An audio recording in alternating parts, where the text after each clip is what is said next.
Mga pare ko, magandang araw sa inyo. Dito sa ating channel, lahat po dito ay dini-DIY kahit na po yung pagre-repair natin ng ating sirang cellphone.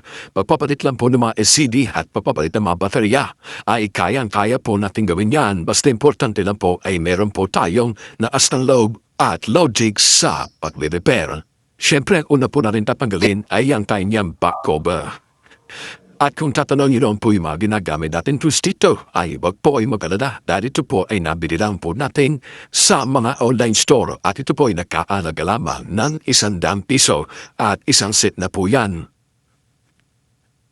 Yan, pagkatapos po natin baklasin yung bakobo niya, ay sisimulan na rin po natin baklasin yung mga tornilyo niya.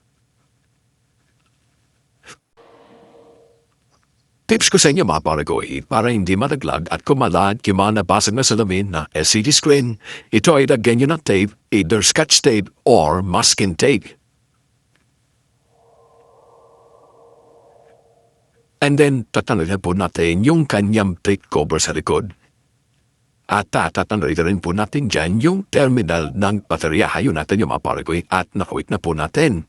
And then, syempre, nakatikit po yan ng plastic, ay tatanggalin din po natin ng matanda na po natin buo itong ating baterya. Ayun at sinuwita rin po natin yung terminal ng ating LCD screen. Ayun, medyo nagtatanggal-tanod po tayo na kante ng plastic para po ma-access natin yung ating LCD. At para mawala po yung kanyang dikit.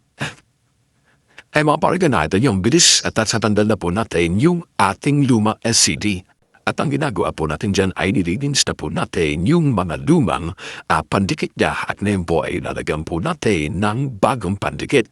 At yung pandikit niya po na ito mga pare ko ay nabili na din po natin sa online store at nagkakalaga lang po siya ng 44 pesos.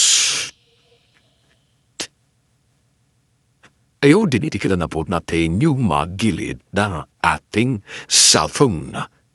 Para po dyan na po natin ididikit yung ating bagong LCD screen. Siya pala yung LCD screen na nabi natin dito ay nakahalaga naman ng 650 pesos.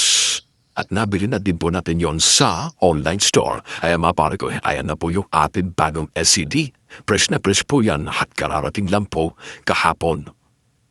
At ayun, lagay na po dyan. Ayan, sipat-sipat. Disesentro lang po natin siya, syempre, sa gitna.